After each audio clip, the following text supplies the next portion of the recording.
Thank you, my lords and my lady. I had mentally wound down, but I will obey your injunction straight away. I appear, my lords and my lady, instructed by the Honorable Attorney General, and I appear here with Christopher Marwa, Deputy Chief State Counsel. We are happy to confirm to the court that grounds of opposition dated 24th November 2024 have been filed, and written submissions dated 4th March 2026 have also been filed. I propose to address one issue, one fundamental legal issue, in several parts. And that issue is, what are the constitutional limits of this court's jurisdiction over impeachment proceedings, and why both the threshold and the merits of the consolidated petitions have failed? My Lord, it's common ground among all counsel here that impeachment is not an ordinary constitutional proceeding. In the words of the Supreme Court of the Philippines, it is a sui generis proceeding, a constitutional measure designed to protect the state from official deliquesces and its political in character. I know it's been submitted by my learned friends repeatedly that these impeachment proceedings are not of a political character. In fact, impeachment proceedings globally are political in character. And there is an article referred to in our submissions, which my lords will find, which is an article that summarizes global trends in impeachment proceedings. In fact, here in this country, the very point that my learned friends deny has been consistently affirmed by our courts. Let us see what the court said in Kaweria Mwangaza versus the County Assembly of Meru and another. Justice Edward Mureithi, your learned distinguished colleague, sitting in Meru, affirmed that impeachment is inherently political and is distinct from the judicial process. So it is sui generis, we all agree. You will look at our submissions at paragraph 22 to 71. Our submission is echoed by the second respondent's submissions at paragraph 50 to 96. And we draw on comparative analysis. We've looked at the United States, the Philippines, South Korea, Brazil, and Nigeria. There are three distinct features about impeachments and other accountability mechanisms. First, and my learned friends have made heavy weather of this, mandatory public participation. But I want to pause there and to remind ourselves, the public is not participating so that it may make the decision whether to impeach or not. That is not the work of the public. The public is participating so that this political process may be informed. Number two, strict constitutional timelines. And three, bicameral supermajoritarian requirements, both at initiating it and at the removal. This is not accidental draftsmanship. These are deliberate constitutional choices that vest the impeachment power firmly and finally in the hands of Parliament, and not the courts, in the hands of Parliament. Why? Because Parliament is elected. Parliament is an elected body. Political accountability is to an elected body that we call Parliament. The courts are not elected. And that is deliberate in our constitutional democracy. So we cannot have a counter-majoritarian situation where the elected representatives make a decision which is then reviewed for policy purposes by a non-elected branch. And I will be making it very clear in a very short time. That is not to say that the High Court does not have constitutional oversight over Parliament. It does. The High Court has constitutional oversight over Parliament. What does that mean? That this court, and that's why we are here this afternoon, must satisfy itself that the rights of the petitioner were respected. What can't this court do? This court cannot say, like you have been invited, that why does that particular MP say that this man was rude to another man, therefore he's impeaching him? That is beyond what you can investigate. Kenya, this our beloved republic, we have put a threshold for impeachment that is one of the highest in the world. We have made it more difficult to impeach than any other country that we can think of. You can look at paragraph 66 of the second respondent's submissions, and it will illustrate that our criteria is one of the most demanding in the world. Look at the United States that prides itself as the biggest democracy in the world. You require only a simple majority in the House of Representatives to initiate impeachment. In Kenya, you require 2/3, almost an impossibility. Under the old constitution, you require 2/3 to change the constitution. It's a very, very, very high threshold.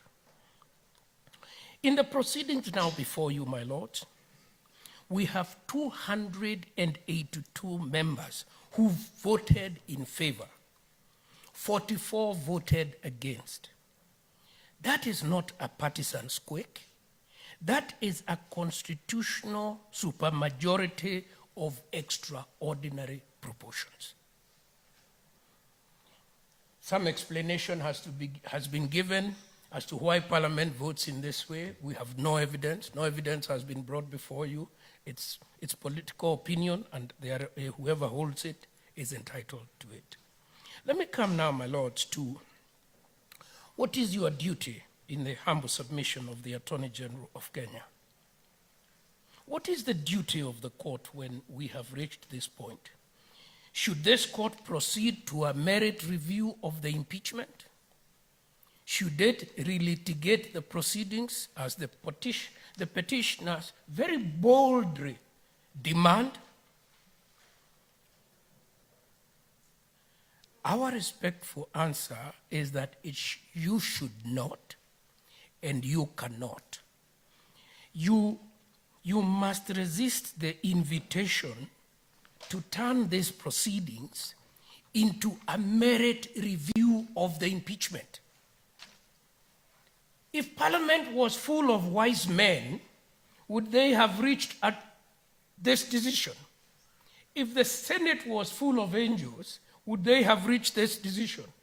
That is one question you should not be tempted to answer. What, in our very humble view, should you do, my lords, as your duty?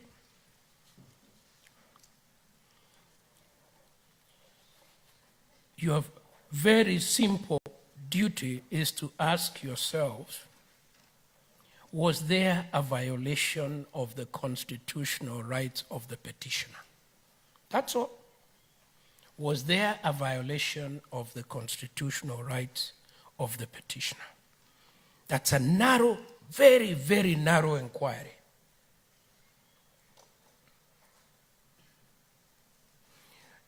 This is not my personal opinion.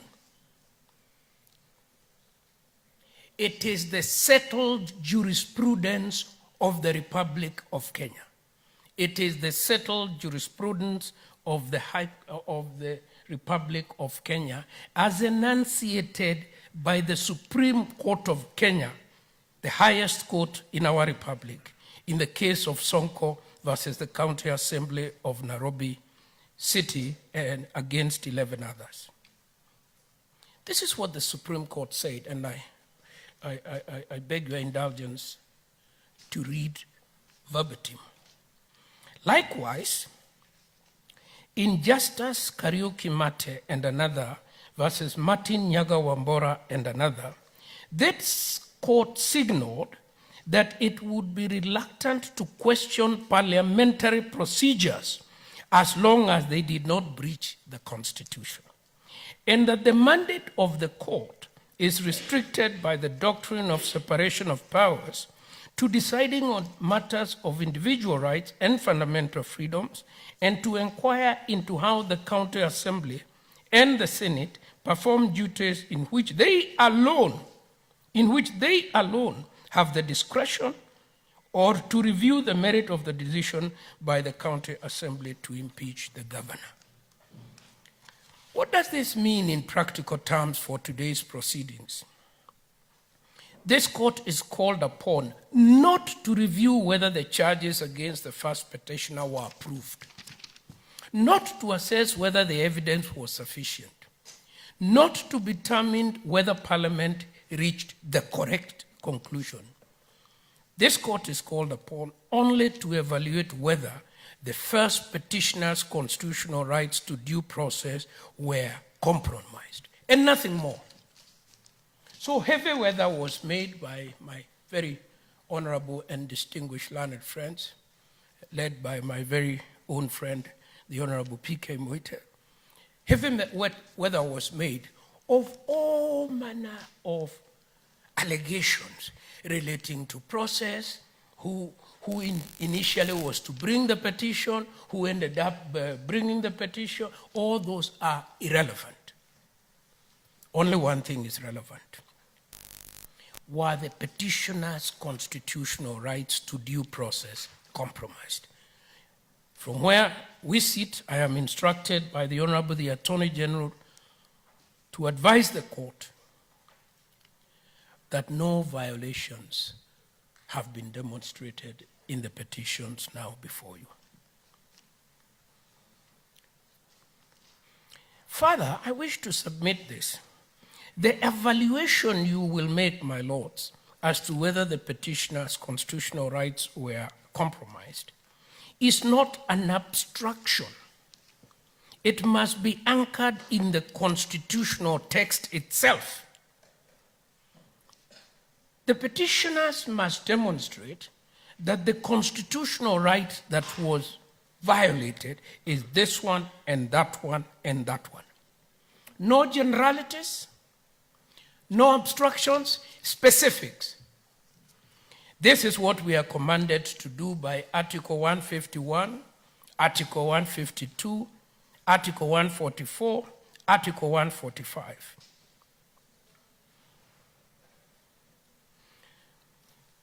Article 152 provides that the provisions of Article 144 and 145 relating to the removal of the president shall apply mutatis mutandis. We must thank God for a little Latin still left in the Constitution. There was a submission made, unless I misunderstood it, that there exists only a provision for the impeachment of the president and none for the impeachment of the deputy president. Nothing could be further from the truth, because Article 144 and 145 apply to the removal of the president mutatis mutandis. It is therefore, my lords, Article 144 and 145 that we find the standard. That is where we will find the standard of how the petitioner ought to have been treated. In our very humble submission, my lady and my lords, this petition must fail. This petition will fail not because the first petitioner's concerns are not important, they are very important, but because the remedy he seeks is constitutionally unavailable. What does he ask the court to do? One, he asks you to reopen and re-examine the impeachment proceedings. You have no jurisdiction to do that. He asks you, too, to re-evaluate the evidence placed before the National Assembly and the Senate. You have no jurisdiction to do that. 3, he wants you to determine whether the constitutional threshold for each ground that he faced was met. Meaning, he's asking you to rehear the proceedings and reconsider the evidence. You have no such jurisdiction. 5, he wants you to quash the resolution of both houses and declare his impeachment null and void. So he's asking you to sit as a court of appeal on the decisions of the National Assembly and of the decisions of the Senate. That is exactly what the Supreme Court in the Sonko case has said no court should do. So my learned friends are flying into a wind, a headwind that they cannot overcome. What they want has already been declared by the Supreme Court as not able to issue from this court.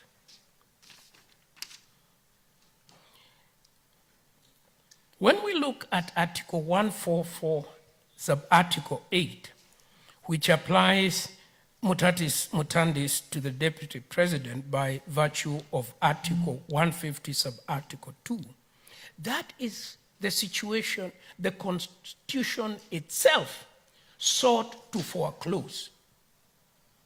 I know you will be told, and have already been told, and I've been in your court long enough to know that you've been told this many times, the spirit of the Constitution. Before we look for the ghosts and the spirits of the Constitution, we must look at its plain language. The language of 1448 provides finality to the Senate's decision.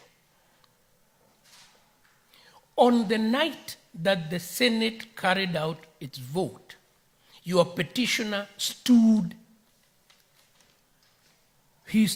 impeached. It did not await any other action by any other body or authority. So Article 1448 provides the finality of the Senate's decision.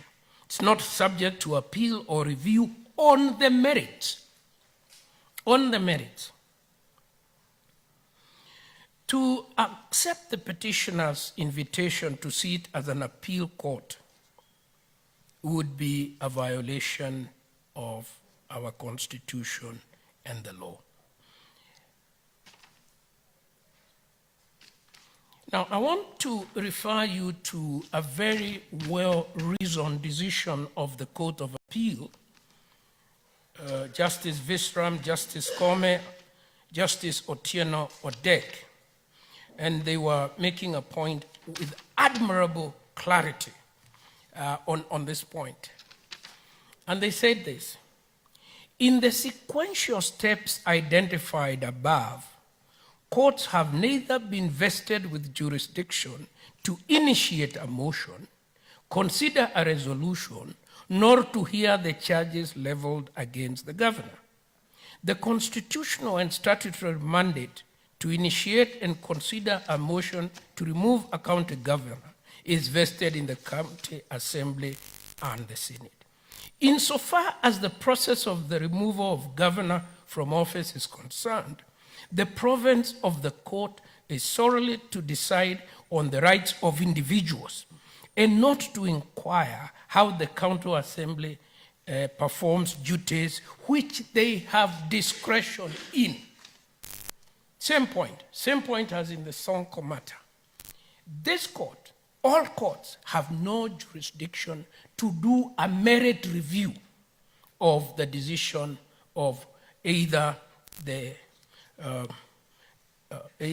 National Assembly or the Senate. This point had equally been made earlier rather later, in Mumo Matemo versus the Trusted Society of Human Rights, Keka for 2013, by the Court of Appeal, a very strong Court of Appeal, William Ouko, Gatembu Cairo, and A.K. Murgo. And this is what they said, addressing the specifics of the separation of powers doctrine. Separation of powers does not only proscribe organs of government from interfering with the other's function, it also entails empowering each organ of government with countervailing powers which provide checks and balances. There must be judicial, legislative, and executive deference to the repository of this function. The word they use there is very important, deference, to give due respect, to give due respect to the decision of another. We in the judicature must give due respect to the ambit of Parliament and to the ambit of the executive. That's what our courts are saying. Why shouldn't you accept a merit-based review of the decision placed before you? Let me give you a hypothetical of why that can create a lot of chaos. If you assumed a merit jurisdiction, what would stop the National Assembly, represented here by my very good friend Eric Gumbo, appealing to this court against the Senate's decision to acquit on the 6 of the 11 grounds? Remember, your petitioner is acquitted on the major grounds. If he himself can come on appeal to you, the National Assembly can come to you on appeal on his acquittal. That is not what the drafters of our Constitution intended. They did not intend to have you, my lords, sucked into political disputes by politicians within their political organs, which is Parliament. There is another question which is important. I know there is no unanimity on this question, but in my own view, it's a very important question. And this is the doctrine of the political question. I know after 2010, the popular opinion became that any person at any time over whatever grievance he has can approach the court. We removed the rules on standing. You don't have to show how you are related to a matter. So the county government of Meru and the county government of Isiolo, they negotiate for many years a water sharing agreement. And on the day they're about to sign it, a man from Dumberi rushes to the High Court in Kiambu and says, stop that agreement. Who is he? How is he related to Isiolo? How is he related to Meru? Nobody knows. He wants an injunction. I think the rules about standing are common sense rules. And therefore, the political question doctrine, the doctrine that there are issues, there are controversies that are not amenable to the judicial process. It's a rule of common sense. There are processes that are not amenable to the judicial process because they are largely raise political controversies. Let me go back to the Supreme Court of Kenya in Sonko 2022 at paragraph 110. In considering applications to review decisions of other branches of government, courts should strive to achieve a balance between their role as custodians of the Constitution and the rule of law, including an obligation to respect what Parliament is constitutionally required to fulfill. To respect, again, the doctrine of deference. Parliament will have the discretion and the power to regulate its own affairs. The courts will be slow to interfere with the exercise of that discretion, end of quote. The Supreme Court returns to this issue yet again in the case of Cabinet Secretary for the National Treasury versus Okoiti and 52 others. What does it say? Considering the discretion vested in Parliament in fulfilling its constitutional duties under the values and principles of governance outlined in Article 10(2) of the Constitution, the role of the courts is limited to reviewing whether the measures put in place by Parliament are reasonable and in conformity with the Constitution and the law. In other words, Article 165 does not confer to this court unlimited jurisdiction. It grants supervisory jurisdiction, not appellate authority over Parliament. This court may inquire into whether the procedure prescribed by the Constitution was followed and whether the first petitioner's rights were respected. It cannot inquire into whether the charges were proved, whether the evidence was sufficient, or whether Parliament reached a correct decision. The essence of that is a merit review, and it is expressly. Let me return to the case of Wambora, and this is what the Court of Appeal says, quote, "The province of the court is to decide on the rights of individuals, not to inquire how Parliament performs its discretionary duties," end of quote. My lord, my lady, I want to come to my second last structural point, which I think is a very fundamental one. Impeachment does not merely sit at the outer boundary of this court's supervisory jurisdiction. It does not sit at the outer boundary of this court's supervisory jurisdiction. It falls squarely within the domain of non-justiciable political questions. To the extent that the petitioners are arguing merits, that's a political question, and is covered by the political question doctrine. The Supreme Court of the Philippines, we return back to its case, Sara Duterte. You will recall, my lords, she was the vice president. She was facing impeachment, and she went to court for protection against that. This is 2025, last year. Her father was the former President Duterte, now unfortunately at the ICC in The Hague, facing some charges, but that's beside the point. What the Supreme Court of the Philippines says, and I quote, "The court will not encroach upon matters that rightly fall under the authority and wisdom of a co-equal branch, or matters classified as political questions. The court will thus not delve into the merits of this impeachment complaint." Mr. Duterte was sort of asking the court to find that the charges were not tenable, they were not brought in good faith, and so on. The court said, that's not our work. Why should this court find that these petitions before you fall within the reasoning of the Supreme Court of Philippines decision in the Duterte case? For three reasons. First, impeachment is textually committed to Parliament.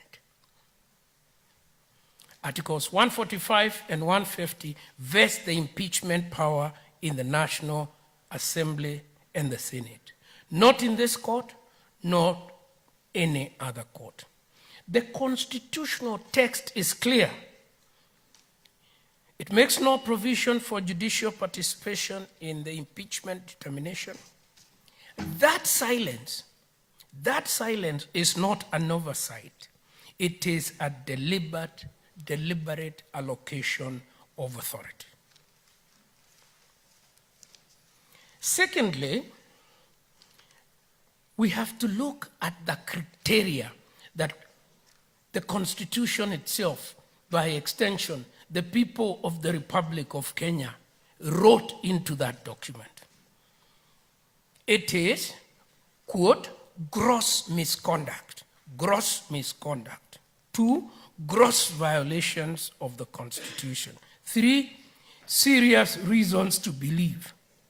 These are not judicial, they are not judicial evaluation standards. They are political evaluation standards. If your peers vote that they believe that your conduct is gross, if your peers think that your conduct is gross, then it is gross. Because the Constitution says, when we know whether you have acted in a gross way, we will not ask anybody, we will ask your peers. It is not what a judge would think. A judge would say, this has to be proved to a high standard. It's a gross, in our business, my lords, your business, our business, we always say that if you make, for example, an allegation of fraud, that is a very serious allegation. The standard must be high. That's not the way the political class approaches these matters. When they are asked, has this man behaved in a gross manner? They are answering a political question. They are not answering a legal question. So, when a court attempts to assess whether conduct amounts to gross misconduct, as you've been invited to do by my learned colleagues for the petitioner, then the court is not adjudicating anymore.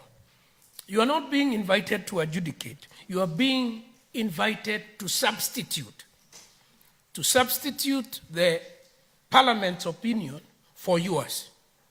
That is a dangerous path that flies right against the doctrine of the separation of powers. The Constitution doesn't allow it, and there is a very good reason it did not. Third, and this is probably the most telling, the outcome of impeachment depends on political judgment.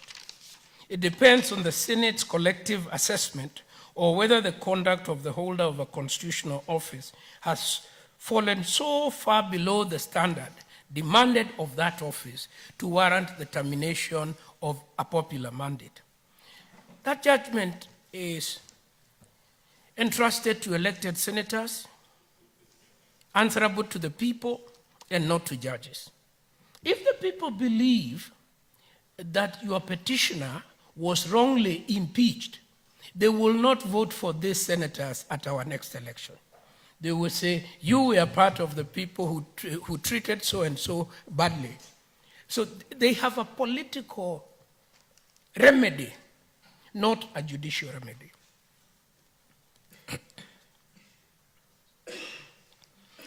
My lords, consider what your petitions are asking you to do.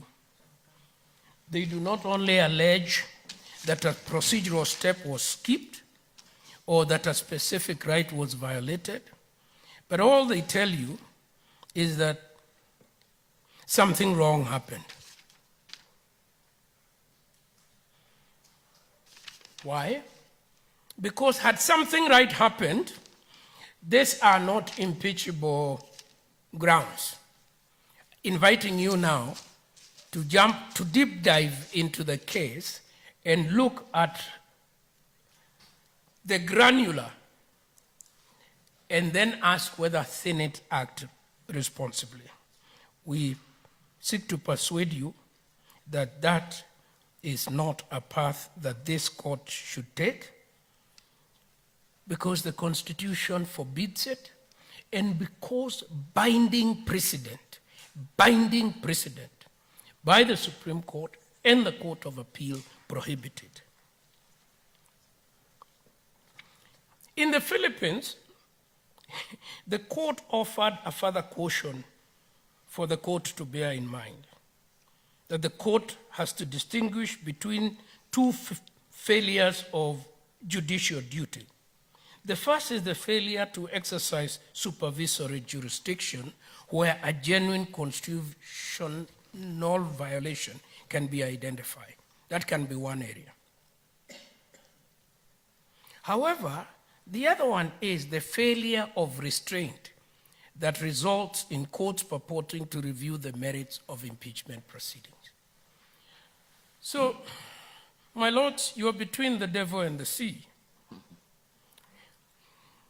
If there is a constitutional violation of the petitioner's rights, your scrutiny must be enhanced. But if you do not find any of that, then you must not take any other step, because that other step would be to review the merits of how Parliament got to where it did.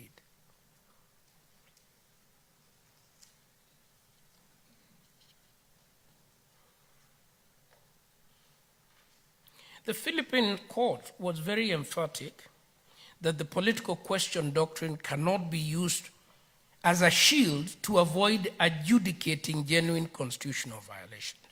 Secondly, the court was equally clear that when asked to consider whether the offenses alleged to the complaint constituted valid impeachables, the court held without hesitation that, and I quote now, goes into the merits of the second impeachment complaint over which this court has no jurisdiction, and that it would require this court to make a determination of what constitutes an impeachable offense.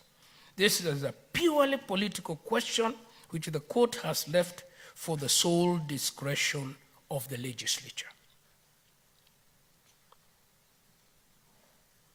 Now, my lords, it is our very humble submissions that if the courts do not observe these boundaries, then the courts will subordinate the political accountability of elected officials to the judgment of unelected judges.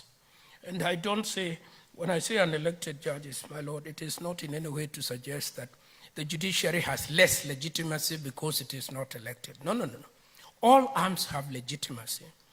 But in the political space, it is the elected representatives who should make political decisions because they are politically accountable. As I have suggested, they can be punished by the voters at the coming election. There is one point where it was very difficult for me to follow the argument, and I want to turn to this area now. And this is about plenary versus special committee argument. Again, it's an area where the law is settled.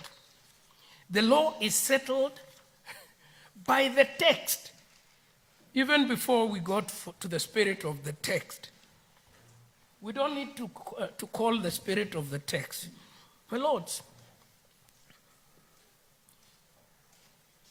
we have dealt with this matter at great length from paragraph 43 to 75. No, sorry, the petitioner has dealt with it at great length from paragraph 53 to 75 of his submission, which must mean that in his opinion, this is a very, very important argument in his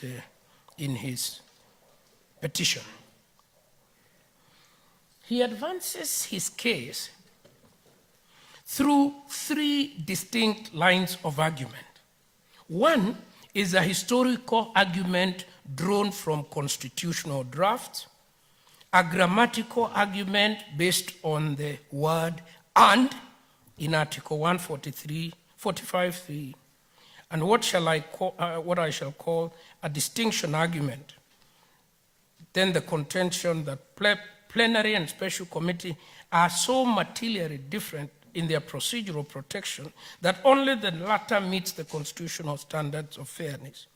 With respect, all these three arguments hold no water whatsoever. Let's start with a plain reading of Article 145.3. I read it as follows.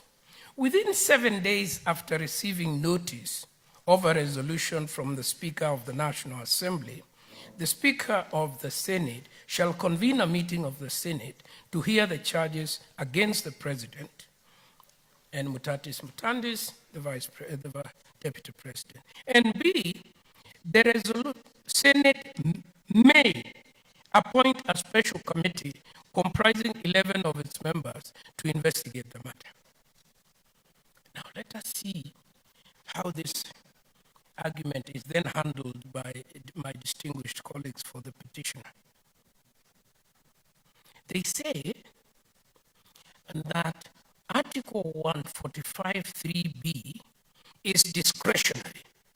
The Senate may appoint a committee.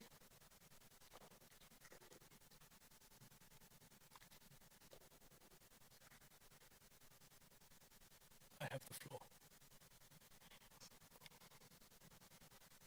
My lords, the constitutional text is unambiguous. It is unambiguous. It invites no further, it brooks no argument. How can may be shall? What would have been easier than the draftsman to say, the Senate by resolution shall appoint a special committee? It says may appoint a special committee. May appears precisely where the Constitution intends discretion. When the Constitution intends compulsion, it uses shall. Let us see what it does in Article 145(3)(a). And it does the same in Article 152(7)(a).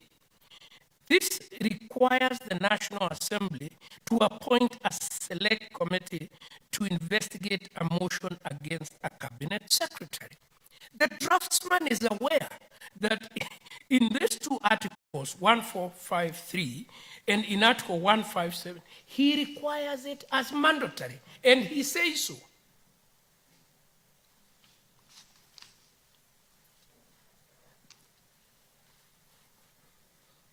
The two words appear in the same article, separated by a semicolon within the same clause. The drafters placed them there side by side. Their choice of may in sub-article B was not accidental. It is deliberate. It is visible. It is elementary. What do my distinguished learned friends ask you to do? They ask you, my lords, to read may to mean shall. That is not constitutional interpretation. They are not interpreting the Constitution. This is rewriting the Constitution. They're saying that the draftsman wasn't clever enough. He should have used shall. Well, the draftsman wrote what he was told that the drafters of our Constitution wanted. There's an irony in that the very people who invoke the Constitution as a protection of their rights abandon it when it doesn't say the things they wanted to say.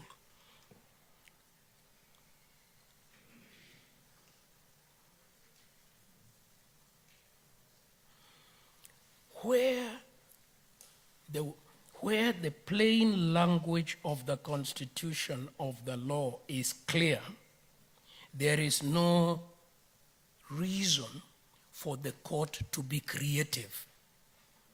It is quite obvious that the draftsman knew when to use may and knew when to use shall, and in this particular instance did not use shall.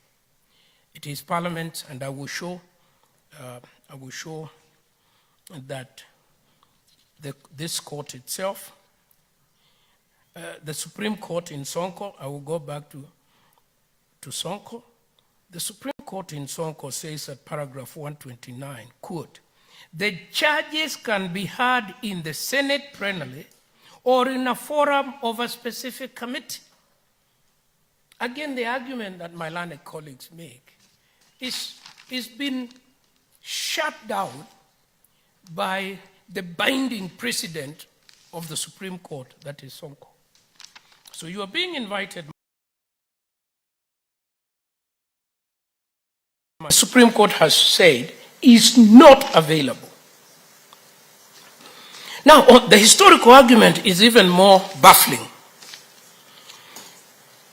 The first petitioner, and I think this point was argued by my very distinguished young friend, Mr. Dudley, it traces the history of Article 145 from the Bomas draft, the Guy draft, the harmonized draft, the revised harmonized draft. And it's covered in paragraph 56 to 71 of his submission.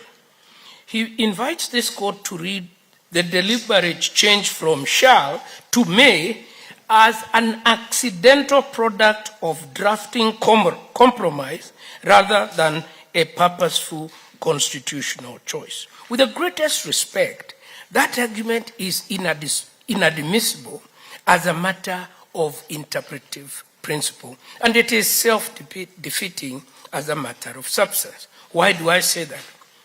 Again, it is a matter where the courts have had great clarity. The Court of Appeal in Mongare versus the Attorney General and 3 others, 2014, Kenya Law Reports, a very strong court, a five-bench court of appeal of Justice Kiage, Justice Murgo, Justice Sichale, Justice Otieno Odek, and Justice Jamila Mohammed. 5-bench. They set out the conditions under which a court may properly resort to historical background and the preparatory text, as they call it in international law. The threshold condition is unambiguous. The text must itself be ambiguous, number one. The text must be ambiguous. It must be doubtful or obscure, or such as to lead to a contradictory or conflicting meaning when literally constructed. Now, it is our submission that where the text is clear, history has no role to play. The court said this further down in its judgment at paragraph 132. Unless there is ambiguity in the words and phrases used, the historical background and the preparatory text, I'm saying it in English, although it's written in French, to the Constitution shall have a very limited role to the interpretation of the Constitution. The use of historical text is actually not part of the English common law. It finds its way in mainstream law from the civil law into international law. But that's an aside. So, what do they finally say? And this is very important, my lords. We are seeking not what the drafters of the Constitution meant, but the true meaning of what they said. Even if there had been 100 conversations in the back room, what actually, finally, the draftsman was told to capture is what the court is interested in. We submit that the text of Article 145, 3b is not ambiguous. May does not mean shall. It has never meant shall. No party before this court has submitted that may, in any other context other than this, has ever been treated as being doubtful or obscure. If we were interpreting a contract or a will, or we were reading a mortgage document, nobody would have the courage to raise the argument that may means shall. It's only in this context of nebulous constitutional concepts that somebody has the courage to make that argument. On substance, this argument is equally unavailing. The Court of Appeal in Mongare cautioned that where a provision emerges from contested negotiations, its drafting history offers no stable interpretive guide. Competing narratives can be drawn from the same record, making it unsuitable as a determinative canon. The Mongare Court identified the inherent danger plainly. The historical background to constitution making is, quote, these are the court's words, is fraught with competing emotive, sectarian, religious, partisan, ethnic, economic, and political undertones, end of quote. So it is not useful to say at one point the drafters had shall. Then at one point they dropped it, they said may. So we ought to go back to what they dropped because it must be what they intended. That argument is not sound. Now, my lords, even if you are minded to look at the history, which we strongly discourage you from doing, and doubt that you will, because you yourself, on another occasion, have pronounced yourself in this same petition on that point that they repeat now. In Gachagua and 40 others for the Speaker of the National Assembly and 15 others, 2024, you, my lords, you declined the same argument that has now, is now being refreshed, it's been defrosted, and is being served a second time. And you say, the petitioner cannot invoke that history to answer one question, whether the court sets aside to answer another. Consistency in interpretation, itself a dimension of the rule of law, requires the same approach here. The text governs. The text is clear. The inquiry ends. In fact, I like your language more. I like your language more than that of the Court of Appeal. It's very, very clear. You say the inquiry ends here. So why has this argument been rehashed before you? I have no idea. It had no merit then, it has no merit now. Now, then they make another equally baffling argument. They say, if you draw on the Supreme Court's advisory observation in Sonko, the committee route is desirable for future impeachments because plenary proceedings are inherently unfair because they create a more lynching environment in which senators are not individually engaged with the charges. I assume this new language, Supreme Court's advisory observations, is what in my day we used to call the court's obiter dicta. The court pronouncing itself on matters that it is not called upon to do in order to reach the ratio of the ratio descende die. I don't know whether maybe language has changed these days, but the substance remains. Even if the court said in the future, in its opinion, it desires, it thinks it would be better to go the committee route or not. That is obiter dicta. It is not part of the ratio descende die of the Sonko case and is of no value whatsoever.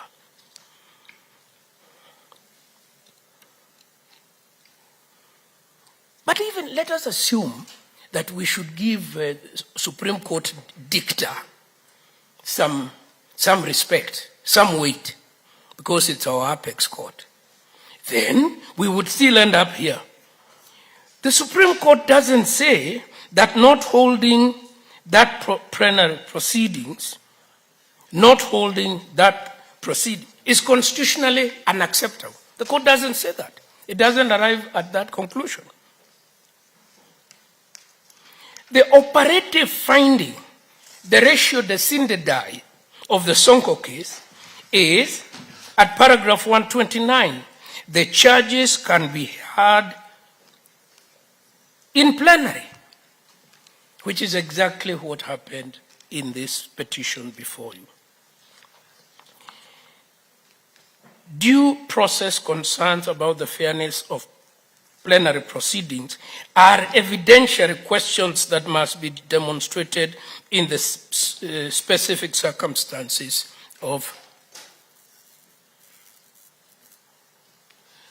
Okay. I am corrected by my learned and distinguished friend, Dr. Muthomi Thionkolu, that the dicta I have referred to is actually from the High Court of Kenya, but it has equal force. I apologize for that. Now, my Lord, it's amazing in our profession how we come across matters that resemble each other almost on all fours, like the old judges used to say. This very point taken by my distinguished learned friends was taken up by an American judge called Nixon. Nixon had been found guilty of some impropriety. And proceedings were commenced, because he was a federal judge, to remove him from the federal bench. Now, because you are a federal judge, the removal must be done by Congress. Now, Nixon, having found himself before Congress, found that Congress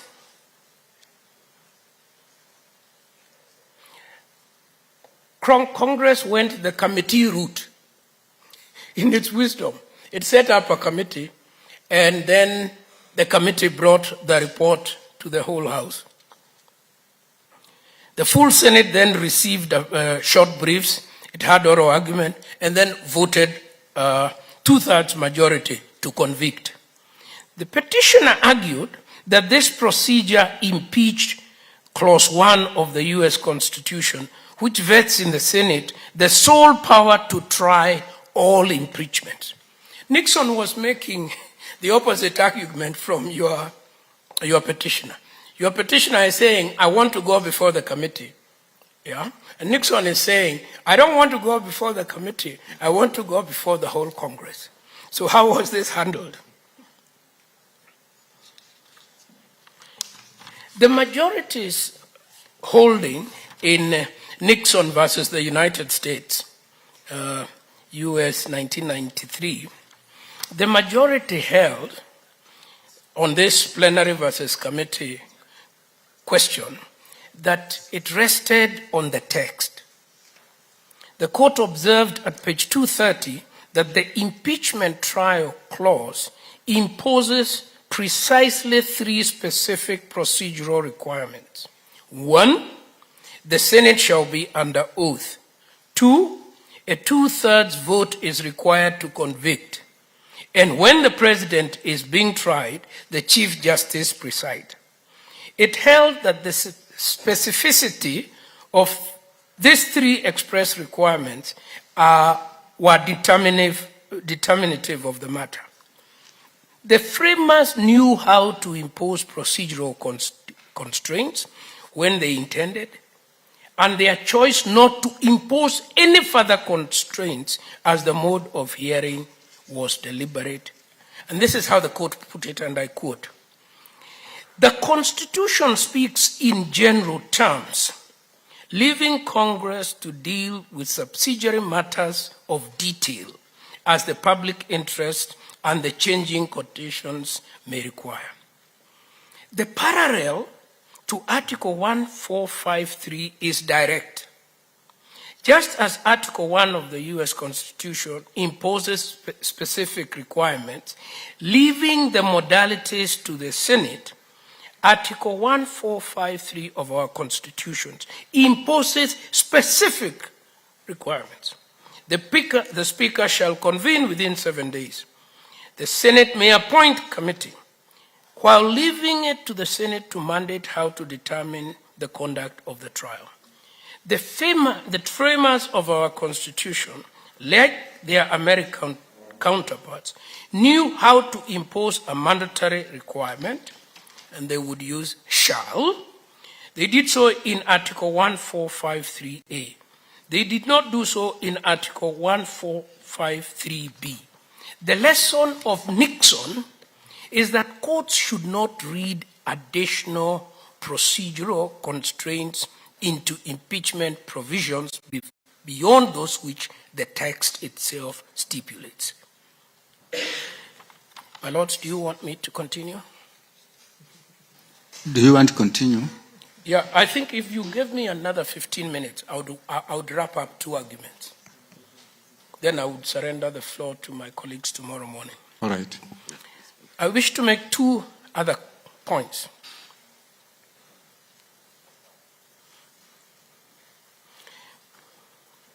The constitutional architecture that the framers finally agreed on must be respected. And in my very humble submissions, what your petitioners are asking you to do is to recognize a judicial veto to impeachment. A judicial veto to impeachment. I think that that would be a massive judicial overreach that would destabilize the separation of powers in our own republic. I now come to one last point, and this point relates to the presidential prerogative to nominate the deputy president. I think, again, the language of 1491 is very, very self-evident. And it says this: within 14 days after a vacancy in the office of the deputy president, the president shall nominate a person to fill the vacancy, and the National Assembly shall vote on the nomination within 60 days after receiving it. That is what the Constitution requires. In fact, if by the 13th day the president hasn't acted, a public interest litigator like my friend Cheng Dudley can begin to prepare a petition to say the president is violating the Constitution because he should have appointed a deputy president. Now, even as we speak about public participation and all other things, we must remember this. The appointment of a new deputy president to replace an impeached one is not an election. It is the sole prerogative of the president that the Constitution has donated to him. The president nominates. There are only two functions here. The president nominates, says, my nominee is Mr. X, and then he takes it to Parliament, and Parliament can say no, or Parliament can say yes. Those are the only two actors. So when there is a collateral attack on my old client's IEBC, I do not understand how it is to be entertained. The Constitution does not make the president's exercise of his prerogative conditional upon his nominee being cleared by IEBC. He may do so out of an abundance of caution. He may ask, could you please tell me whether my nominee is a registered voter?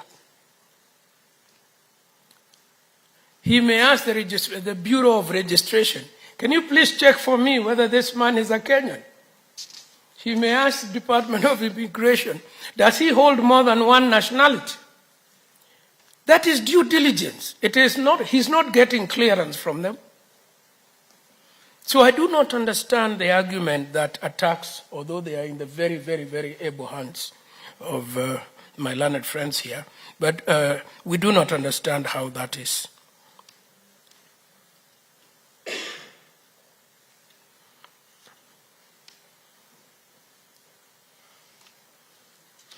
I therefore submit in conclusion that in the view of the Honorable the Attorney General, the Chief Legal Advisor of the Government of the Republic of Kenya. It has not been demonstrated in any of the petitions argued before you that there was a violation of the constitutional rights of your petitioner, and it has not been demonstrated that this court is vested with a jurisdiction to review anything else other than that. I respectfully submit, and I thank you for your time. Thank you.